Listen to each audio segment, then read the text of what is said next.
अस्सलामु अलैकुम वरहमतुल्लाहि वबरकातुह। बुजुर्गों और दोस्तों, आज का सबक है पारा वमा उबर्रिउ, कुरान शरीफ का 13वां पारा, सूरतुर राद, आयत नंबर 34। और इंशाअल्लाह आज के सबक में सूरतुर राद पूरा सबक पढ़ाया जाएगा, पूरा होगा। तो सूरतुर राद का ये आखिरी सबक है और आप लोगों से गुजारिश है कि जब सबक पढ़ा करें तो हौसला अफजाई के लिए एक दफ़ा लाइक ज़रूर कर दिया करें। तो चलिए हम अपने सबक को शुरू करते हैं। अऊज़ु बिल्लाहि मिनश शैतानिर रजीम, बिस्मिल्लाहिर रहमानिर रहीम। लहुम अज़ाबुन फिल हयातिद दुनिया वलअज़ाबुल आखिरति अशक्कु वमा लहुम मिनल्लाहि मिन वाक़। लहुम अज़ाबुन फिल हयातिद दुनिया वलअज़ाबुल आखिरति अशक्क। वक्फ जब इस जगह पे करेंगे तो अशक्क होगा कलकले के साथ। वमा लहुम मिनल्लाहि मिन वाक़।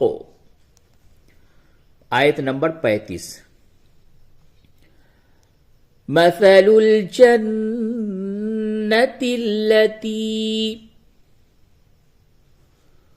वुइदल मुत्तक़ून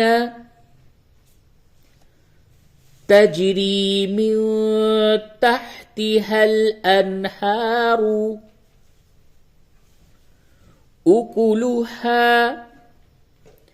दाइमु वज़िल्लुहा तिल्क उक़बल्लज़ीन इत्तक़ौ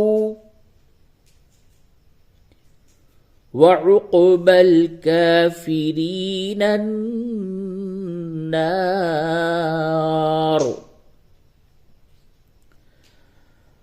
मसलुल जन्नतिल्लती वुइदल मुत्तक़ून तजरी मिन तहतिहल अन्हार उकुलुहा दाइमु वज़िल्लुहा तिल्क उक़बल्लज़ीन इत्तक़ौ वउक़बल काफ़िरीन अन्नार। आयत नंबर 36। वल्लज़ीन आतैनाहुमुल किताब यफ़रहून बिमा उन्ज़िल इलैक वमिनल अहज़ाबि मन युनकिरु बअज़हु क़ुल इन्नमा उमिरतु अन अअबुदल्लाह वला उश्रिक बिही इलैहि अदउ व इलैहि मआब।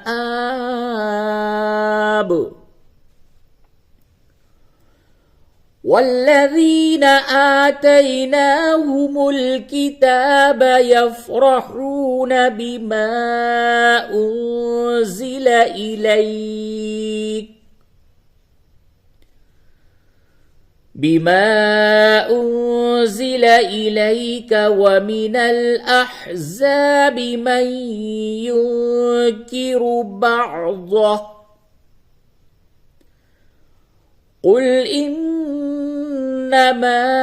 أمرت أن أعبد الله ولا أشرك به إليه أدعو وإليه مآب. आयत नंबर 37। وكذلك أنزلناه حكما عربيا, वक्फ की हालत में अरबिया, और अगर आगे मिला के पढ़ेंगे तो अरबिया वलइन इत्तबअत, यानी इदगाम मअल गुन्ना होगा। वकज़ालिक अंज़लनाहु हुक्मन अरबिय्या वलइन इत्तबअत अहवाअहुम बअदमा जाअक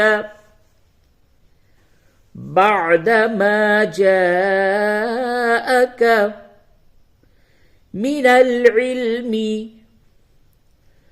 मा लक मिनल्लाहि मिन वलिय्यिन वला वाक़ मा लक मिनल्लाहि मिन वलिय्यिन वला वाक़ वकज़ालिक अंज़लनाहु हुक्मन अरबिय्या वलइन इत्तबअत अहवाअहुम बअदमा जाअक وكذلك أنزلناه حكما عربيا ولئن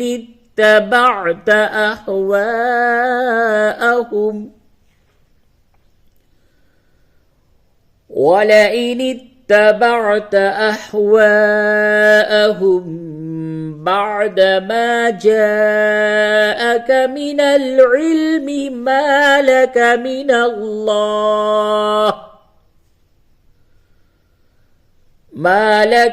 الله من ولي ولا واق. आयत नंबर 38। वलक़द अरसलना रुसुलन मिन क़ब्लिक वजअलना लहुम अज़वाजन वज़ुर्रिय्यह वमा कान लिरसूल أن يأتي بآية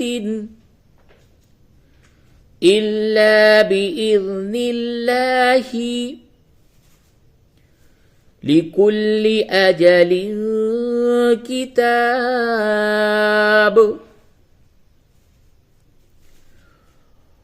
ولقد أرسلنا رسلا من قبلك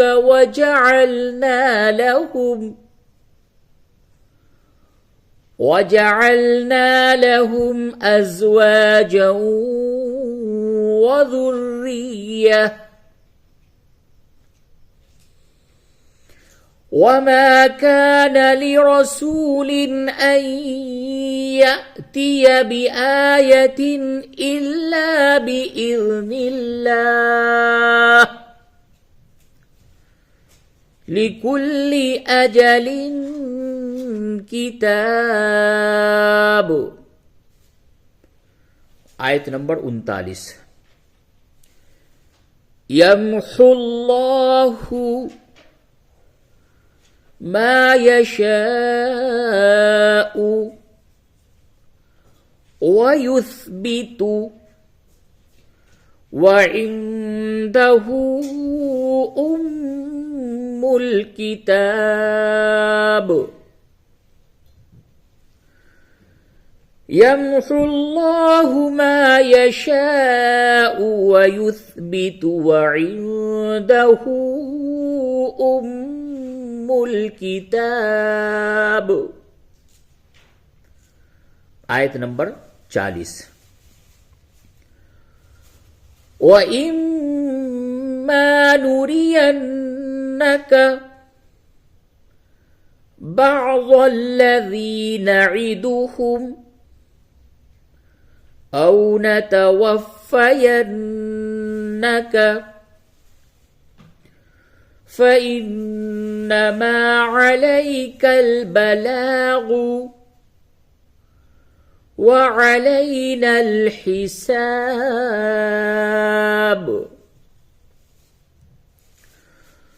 وَإِمَّا نُرِيَنَّكَ بَعْضَ الَّذِي نَعِدُهُمْ أَوْ نَتَوَفَّيَنَّكَ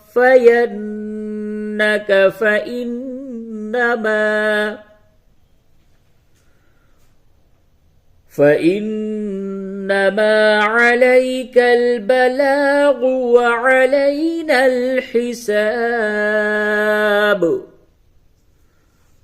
आयत नंबर 41. أولم يروا أنا نأتي الأرض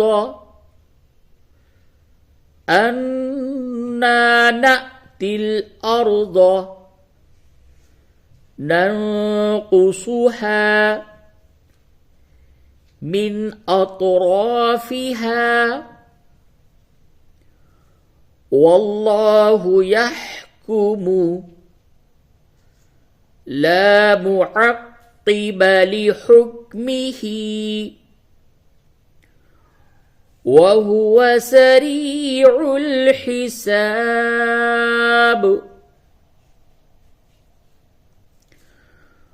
أولم يروا أنا نأتي الأرض ننقصها من أطرافها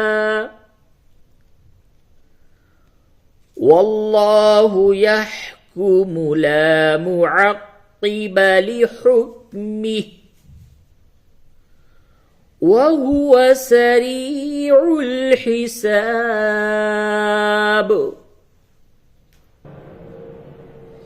आयत नंबर 42. وقد مكر الذين من قبلهم فلله المكر جميعا يعلم ما تكسب كل نفس وسيعلم الكفار لمن عقبى الدار. وقد مكر الذين من قبلهم فلله المكر جميعا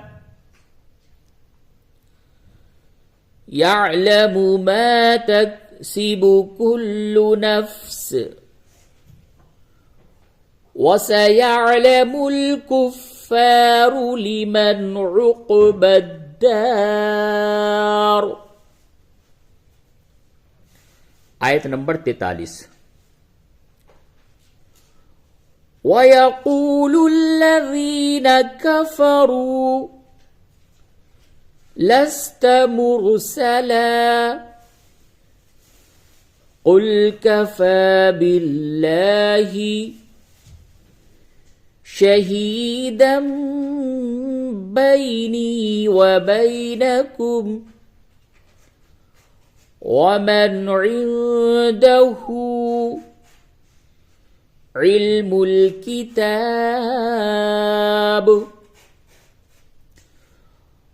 वयक़ूलु अल्लज़ीन कफ़रू लस्त मुरसला क़ुल कफ़ा बिल्लाहि शहीदन बैनी व बैनकुम वमन इंदहु इल्मुल किताब सदक़ल्लाहुल अज़ीम। तो आपने आज जो सबक पढ़ा, इस सबक में सूरतुर राद की आखिर की आयतें पढ़ाई गई हैं। अब इंशाअल्लाह आने वाला जो हमारा सबक होगा, उस सबक में सूरह इब्राहीम से सबक पढ़ाया जाएगा। सूरह इब्राहीम भी 13वां पारे में है। इंशाअल्लाह इस पारे के बाद 14वां पारा शुरू होगा। तो इसी तरीके से आप हमारे सबक में शिरकत फरमाएं। जज़ाकल्लाहु खैर। मिलते हैं फिर आने वाले सबक में। जब तक के लिए इजाज़त दीजिए। वस्सलामु अलैकुम वरहमतुल्लाहि वबरकातुहू।